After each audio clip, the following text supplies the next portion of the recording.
पर तीफी बट ने खुद ही कल कोर्ट में ये बात कर दी थी कि मुझे आप पाकिस्तान भेज दें, मुझे कोई एतराज़ नहीं है। 3-4 लोग उधर से मर गए हैं, कोई 1-2 लोग इधर से जो है वो शहीद भी हो गए हैं। वो एहसन शाह अपने दोस्तों की गोलियों से जो है पार हो जाता है। अमीरुद्दीन के मर्डर के बाद ये सारे जेल में चले गए थे। टीपू साहब को बिल्ला ट्रका वाला साहब जो थे बसूरत, उन्होंने बाहर निकलवा दिया। खुरम से जब मर्डर करवाया एयरपोर्ट के ऊपर, बंदे पैदा करने का काम है ना तीफी बट के, बंदा भेजना आगे। अस्सलाम वालेकुम नाज़रीन, मैं हूं आपका मेज़बान आसिफ मुगल और आप देख रहे हैं मशरिक डिजिटल। नाज़रीन, जैसा कि आपने देखा है कि तमाम इलेक्ट्रॉनिक मीडिया, प्रिंट मीडिया और सोशल मीडिया पर सिर्फ एक ही बात है, तीफी बट, तीफी बट, तीफी बट। जैसा कि आपको पता है कि तीफी बट की कई दिनों से खबरें आ रही थी जी, उनको दुबई में गिरफ़्तार किया गया है। आज तकरीबन कोई 11-12 बजे से जो है ना शोर बरपा हुआ है कि तीफी बट को जो है ना वो गिरफ़्तार करके लाहौर लाया गया। कराची पहले आए हैं, फिर उसके बाद उनको जो है लाहौर में शिफ्ट किया गया। इसी हवाले से जो है ना आज हमारे साथ senior crime reporter Arsalan Taimuri साहब और हारिस खोखर साहब मौजूद हैं। हम आज तीनों मिलकर गुफ्तगू करेंगे।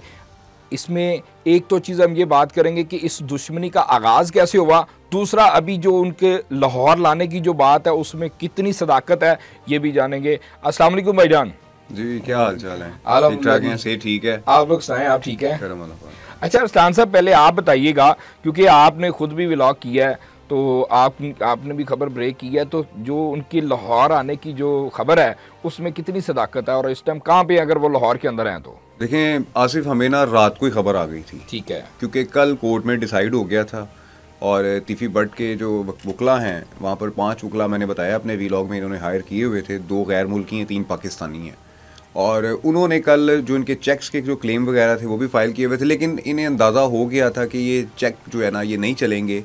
तो जिस पर तीफी बट ने खुद ही कल कोर्ट में ये बात कर दी थी कि मुझे आप पाकिस्तान भेज दें, मुझे कोई एतराज़ नहीं है।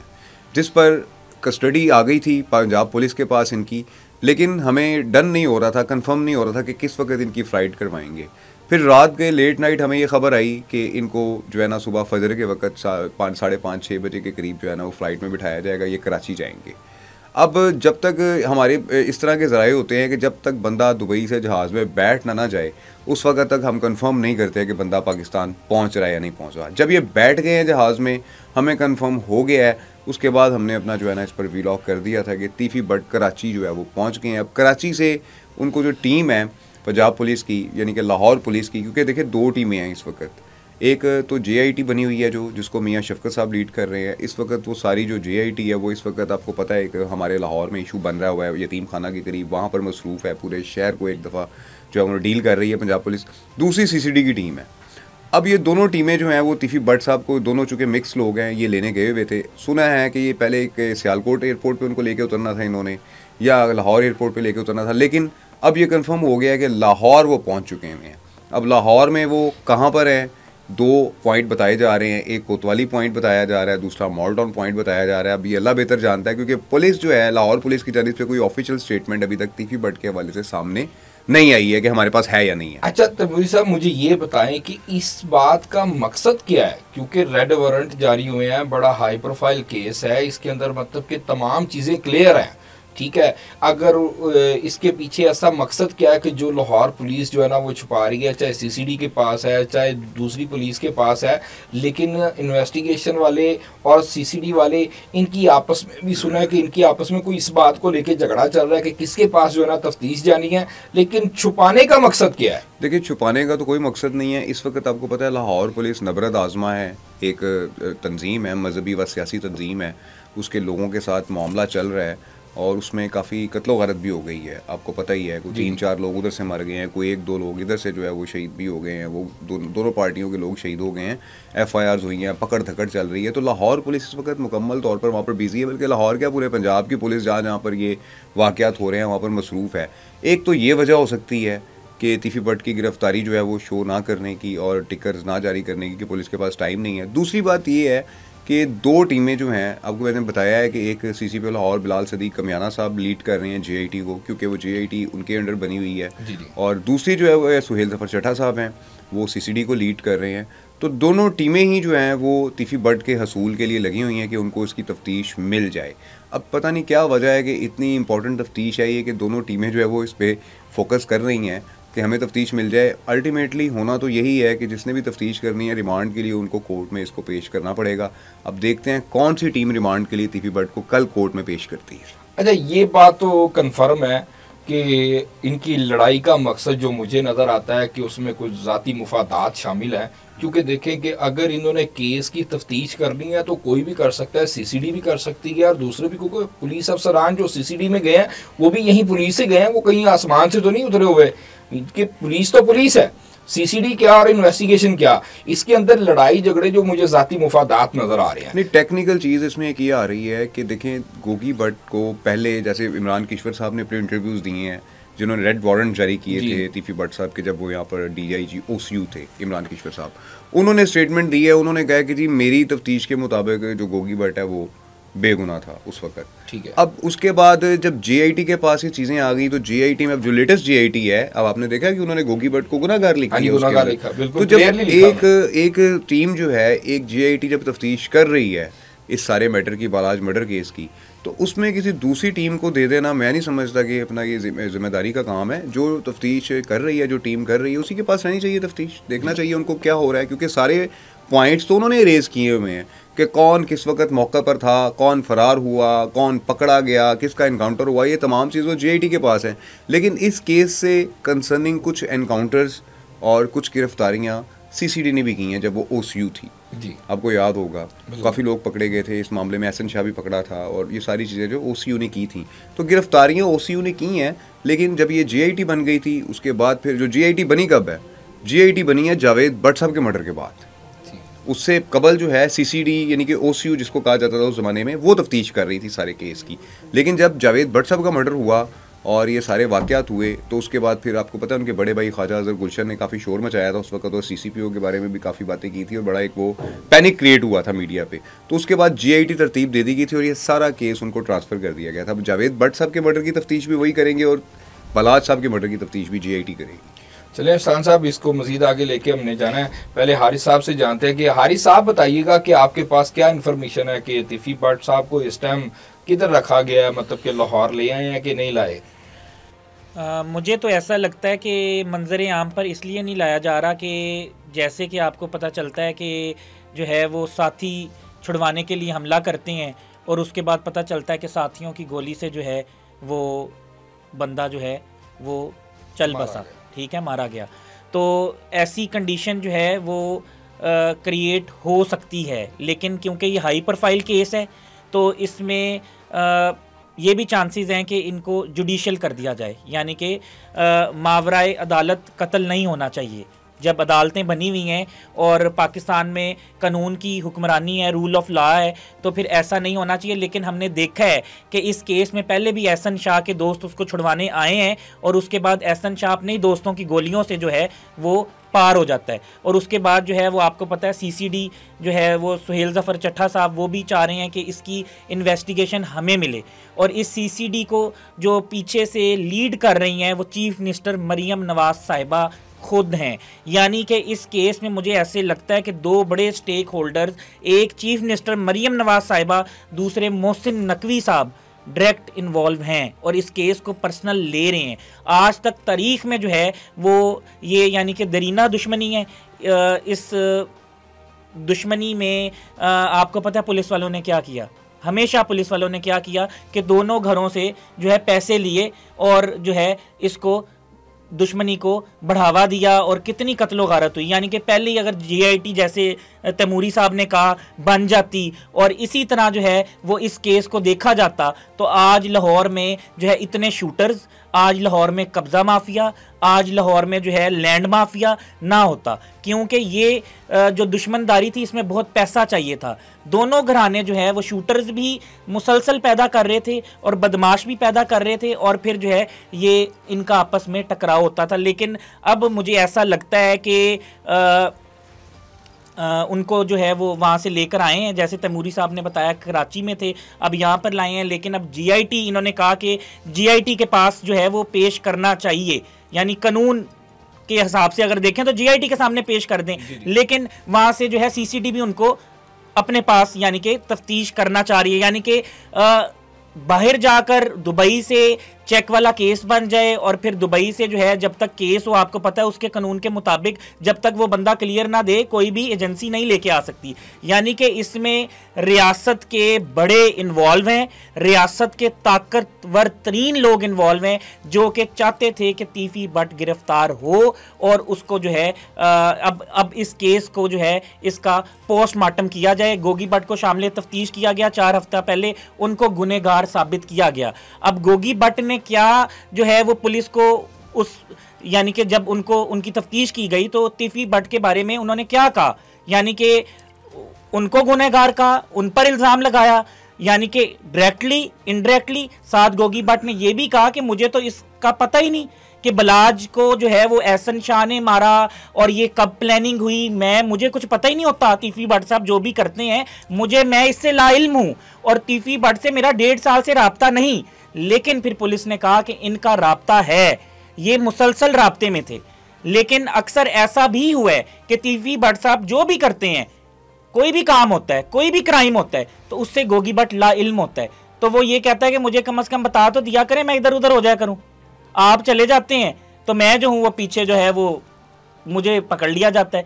तो अब बात यह है कि तफ्तीश एक सीसीडी करना चाह रही है, दूसरी जीआईटी। लेकिन अब इस तफ्तीश में कितनी सज़ा मिलेगी और क्या वाकई ही इस बार जो है वो सज़ा मिलने जा रही है या फिर 100 करोड़ की डील होगी। जो आपने बातें की हैं उससे तो यही लग रहा है कि जैसे इन 2 नामों को जो है ना वो मिलियामेट करने को जा रही है पुलिस या जो भी रियासती अदारों के जिनकी आप बात कर रहे हैं कि बड़ी ताकतवर शख्सियात शामिल हैं। सुनने में तो ऐसी आ रहा है। बरकैफ इस चीज़ को देखिए, अनहोनियां हो रही हैं। मरियम नवाज के दौर में कुछ ऐसी चीज़ें हो रही हैं जो अनहोनी हैं, जो आज तक नहीं हुई। तो जावजात एक एमपीए जाता था और कहता था कि मेरे वोट बैंक तबाह हो जाएगा, मुझे अगली बार वोट नहीं मिलने, क्योंकि वहां पर जो है वो मार्केट में तकरीबन हजारों लोग जो है स्टॉल्स लगाते थे और प्रेशर होता था। मरियम नवाज ने उनका फ़ोन उठाना छोड़ दिया। उन्होंने कहा कि ये जो है ये कानून की खिलाफ वर्जी है और मैं नहीं होने दूंगी। सीसीडी बनाया और सीसीडी पर तनकीद भी की कुछ लोगों ने, लेकिन कुछ लोग खुश हैं कि इस वक्त माओ बहनों बेटियों की इज्जत को जो है वो तहफ़्फ़ुज़ फराहम किया जा रहा है। तो अब सीसीडी को डायरेक्टली जो है वो मरियम नवाज डील कर रही हैं और मरियम नवाज ने क्या उनको इंस्ट्रक्शंस दी हैं और किस लेवल की दी हैं, तो इस केस में कुछ भी बिग सरप्राइज मिल सकता है आपको। चलिए इस पे तो देखते हैं कि ये ओंठ किस करवट को जाता है। इसी हवाले से ज़रा आगे बढ़ते हैं। अरसलान साहब, आप मुझे बताइएगा कि ये दुश्मनी एक बड़े अरसा दराज से चलती आ रही है और मीडिया की नज़र भी बनी हुई है, इसमें बड़े सारे नुकसानात हुए हैं। सबसे पहले मुझे बताइएगा इस दुश्मनी का आगाज़ जो है वो किस वजह से हुआ? क्या ऐसे मतलब कि हालात पैदा हुए कि इन दोनों ग्रुपों की, एक तरफ भट्ट बरादरान है, दूसरी तरफ ट्रकों वाला ग्रुप है, इनकी दुश्मनी का आगाज़ कैसे हुआ है? देखें, जब ज़रूरत से ज़्यादा पैसा और ज़रूरत से ज़्यादा ताकत, ज़रूरत से ज़्यादा पैसा और ज़रूरत से ज़्यादा ताकत आपके पास आ जाती है ना, तो फिर आपको कुछ फ़ैसले भी करने पड़ते हैं जी। शालमी मार्केट, अकबरी मार्केट और ये जितनी अंदरून शहर के हमारे जो बड़े कारोबारी जो जोन बने हुए हैं, बड़े बड़े, पूरे एशिया की आपको पता है सबसे बड़ी मार्केट्स हैं। यहाँ पर प्लाजे भी हैं, ताजरों का कारोबारी लेन देन भी है, पैसों के लेन देन भी हैं, तनाज़ात भी हैं। इन चीज़ों को डील किया करते थे बिल्ला ट्रका जो कि बालाज के दादा थे। पूरा होल्ड उन्हीं का था, उनका होल्ड था पूरे सिस्टम पर, पूरा उनका होल्ड था। तीफी भट्ट साहब जब उठे अपनी जवानी के अंदर, जब उन्होंने कदम रखा, ख्वाजा अजहर गुलशन साहब भी उस ज़माने में ताजिर हुआ करते थे, टैक्स पे किया करते थे, इनके जो भाई हैं बड़े, तो तीफी भट्ट साहब के पास भी लोगों ने आना शुरू कर दिया कि जी हमारा ये मसला है, हमारा ये मसला है। एक दूसरे के साथ टकराव होता रहा आसिफ, ठीक है, मामलात का, तनाज़ात का, उसका लेना देना, उसका लेना देना। कि जैसे कि आपको पता है एक दुकान के किराए के ऊपर टीपू से मर्डर हो गया था, जो टीपू साहब जो फौत हो गए हैं, बालाज के वाले जो मर्डर हुए हैं, उनसे और बाबा शफीक और हनीफा, इन तमाम अफराद ने मिलकर वो किराए की दुकान के तनाज़े पे अमीरुद्दीन को मर्डर कर दिया था। अमीरुद्दीन के मर्डर के बाद ये सारे जेल में चले गए थे। टीपू साहब को बिल्ला ट्रका वाला साहब जो थे बुजुर्ग, उन्होंने बाहर निकलवा लिया, ये अंदर ही रहे। ये बेचारे कर करा के किसी ना किसी तरीके से कुछ अरसा ही अंदर रह के ये भी बाहर आ गए।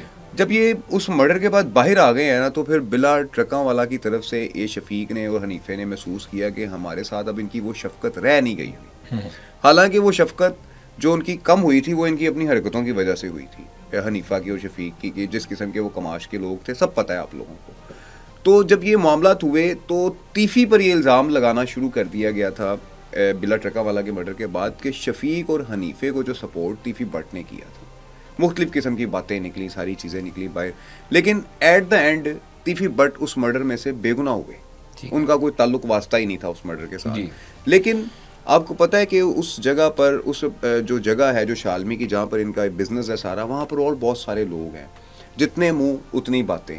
बच्चों को भड़काना शुरू कर दिया कि तीफी भट्ट ने ताड़ा दादा मरवाता, इस किस्म की बातें लोगों ने करनी शुरू कर दी, उनके माइंड सेट करने शुरू कर दी। टीपू के जहन में ये बात डाल दी कि तीफी साड़ा बट सब तो बड़ा दुश्मन है। तो ये चीज़ें इनकी उस वक्त चलनी शुरू हो गई। नुकसानात इस दुश्मनी के अंदर कितने मर्डर हुए हैं। आज लोग कहते हैं कि इतनी बड़ी दुश्मनी, कहाँ से बड़ी दुश्मनी यार?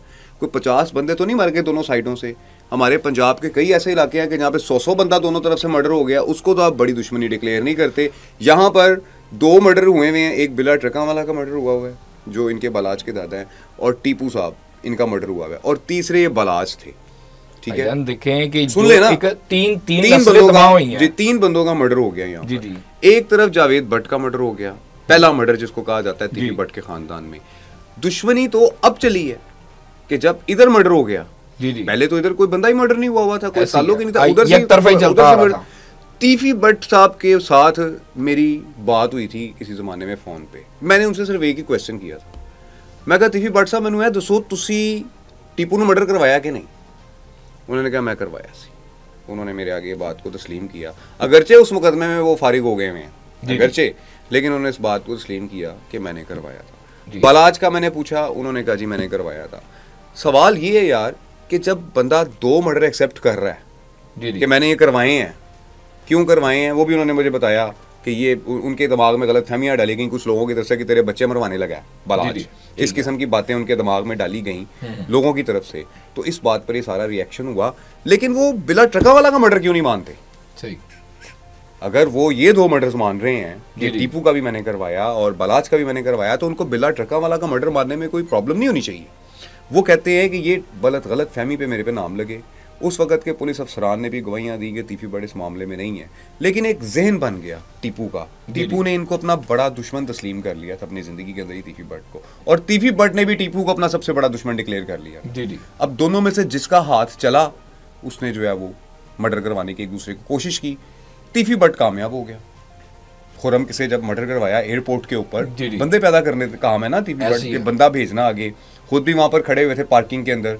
और यहाँ तक बात है कि शकील भट्ट जो सब इंस्पेक्टर हैं ये भी पार्किंग में मौजूद थे, और इन दोनों का आमना सामना हुआ है तीफी भट्ट का और शकील भट्ट का टीपू के मर्डर के वक्त। जी जी, वहां पर उस मौके पे स्पॉट पे। तो ये बहुत सारी चीजें हैं। लेकिन दुश्मनी, आपने मुझसे पूछा था कि ये क्यों पैदा हुई। दुश्मनी सिर्फ चौधराहट और गलत फहमियों का नतीजा है ये दुश्मनी, और इनके दरमियान कुछ भी नहीं था, और अब आगे भी वैसे ही चल रहा है। अभी मैंने आज अपने एक वीलॉग के अंदर एक बंदा एक्सपोज किया है, जब से बालाज शहीद हुआ है, मर्डर हुआ है बालाज का, वो बालाज के हक में उसने वो तकरीरें की हैं। इतनी दाढ़ी माशाल्लाह उन्होंने रखी हुई है, 5 वक्त के नमाजी बने हुए हैं। वो तकरीरें की हैं, मैं तीफी भट्ट को ये कर दूंगा, मैं तीफी भट्ट को वो कर दूंगा। 2 महीने पहले उन्होंने तीफी भट्ट से माफ़ी मांग ली किसी के साथ जाकर फ़ोन पे कि मुझे माफ़ कर दें जी, मुझसे गलती हो गई है, मुझे माफ़ कर दें, हम हमारे बड़े हैं। और माफ़ी मांगने के बाद अगले दिन जाकर उस बंदे को फ़ोन कर रहा है जिसने तीफी भट्ट से बात करवाई थी कि यार मैं आज रात बड़ी पुरसकून नींद सोया हूँ क्योंकि मेरी जान छूट गई तीफी भट्ट साहब से।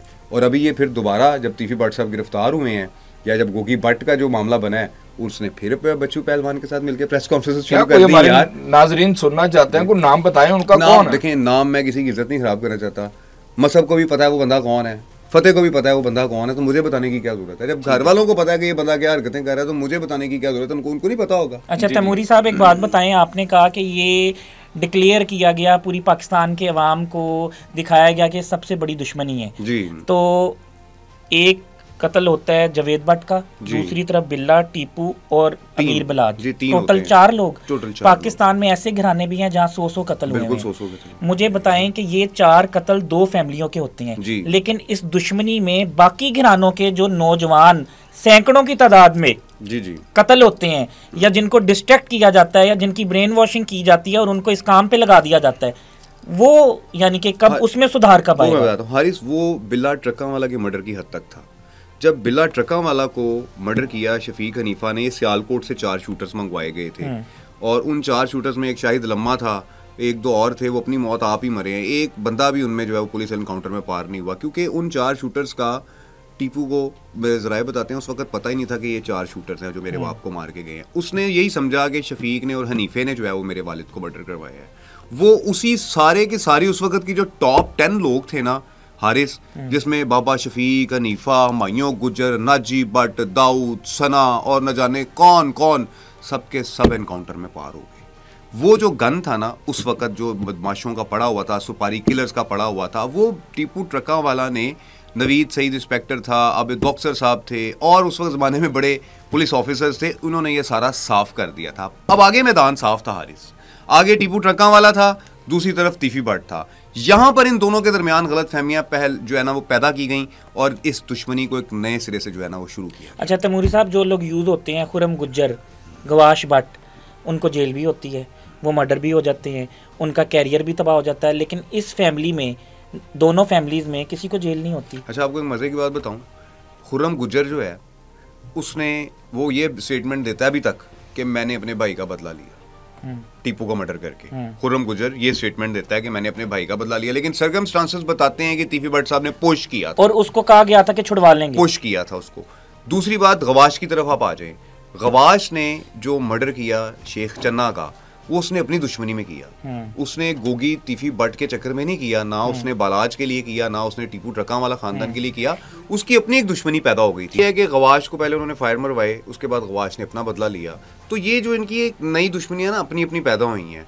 नौजवान नस्ल, मैं नहीं समझता कि टीपू ट्रका वाले की तरफ वजह से ख़राब हुई हो कोई, या तीफी भट्ट की वजह से ख़राब हुई हो नौजवान नस्ल, क्योंकि अगर ख़राब हुई होती तो आपको वो भी नज़र आ जाता कितने लोग मर्डर हुए इनके चक्कर में। ये सारी सूरत हाल है जी आसिफ भाई। जो इस दुश्मनियों की आग लगी, इसके अंदर बहुत सी मतलब कि चलें, मैं कहता हूँ पुलिस फोर्स भी शामिल थी, कोई दूसरे प्राइवेट लोग भी शामिल थे जिन्होंने आग दी।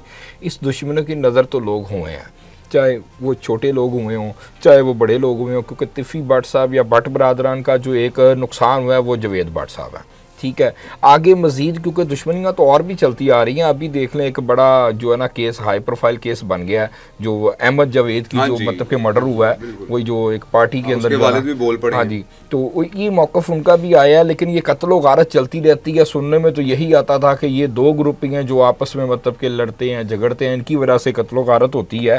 तो अब लाहौर के अंदर तीफी भट्ट साहब को लाया गया। इसके अंदर जो आगे मजीद अपडेट्स हैं कि पुलिस क्या करने जा रही है, पुलिस इनके ऊपर कार्रवाई क्या करेगी, कि इनको क्या साथी छुड़ाने के लिए आते हैं या इनको कानूनी तकाज़ात का सामना करना पड़ता है। साथी कब छुड़ाने आते हैं ये तो मुझे पता नहीं है, लेकिन जब उनको रिमांड के लिए पेश किया जाएगा उस वक्त पता लग जाएगा उनका रिमांड लिया गया है जी, 109 में लिया गया, 302 में लिया गया, किस चीज़ में उनको फिट किया गया, तो फिर रिमांड के बाद ये कायक सामने आएगा। अब देखें कि क्योंकि उन्हें बज़ाहिरी तो उन्होंने खुद अपने हाथों से तो फायर किए नहीं है, 302 तो उनके ऊपर तब लगती है कि अगर वो खुद जाके फायर मारते, तो इसमें 109 की सजा जो है वो अगर बात करते हैं तो उसके ऊपर क्या करते हैं? वो पकड़े गए हैं जी, अभी तो इन्वेस्टिगेशन बताएगी कि 109 है या 302 है। ठीक है, अभी तो वो रिमांड जब लेने जाएंगे तो पता लगेगा। वैसे मुझे ये लगता है कि अगर गोगी भट्ट की दफ़ा जब वो शामिल तफ्तीश हुए हैं साथी नहीं लेने आए तो इनकी दफ़ा भी नहीं लेने आएंगे।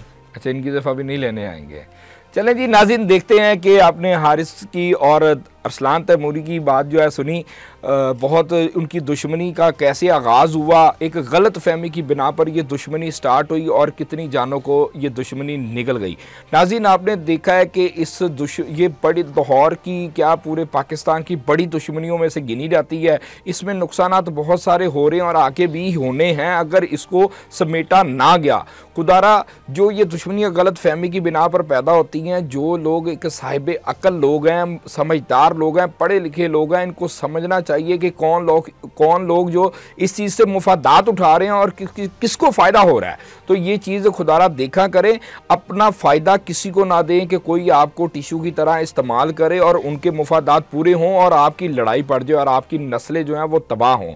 नौजवानों को बचाएं, क्योंकि बलाज एक नौजवान था, उसके भी बच्चे थे, नुकसान हुआ, ये बड़े दुख की बात है। सारी दुनिया जो है उसके लिए जस्टिस की आवाज़ उठाए हुए है। अब आगे देखते हैं कि ये ऊँट किस करवट को जाता है, ये केस किस तरफ जाता है, क्या सज़ा दी जाती है, साथी छुड़ाने आते हैं या फिर इसको अदालत में लेके जाके जुडिशल किया जाता है और कानूनी तकाज़ात का जो है उनको सामना करना पड़ता है। ये ऊँट किस तरफ जाता है इसको हम आगे मज़ीद देखेंगे और जो अपडेट्स आती हैं हम उससे भी आपको आगाह करेंगे। इसके साथ ही मुझे दीजिए इजाज़त और आप देखते रहें मशरिक डिजिटल।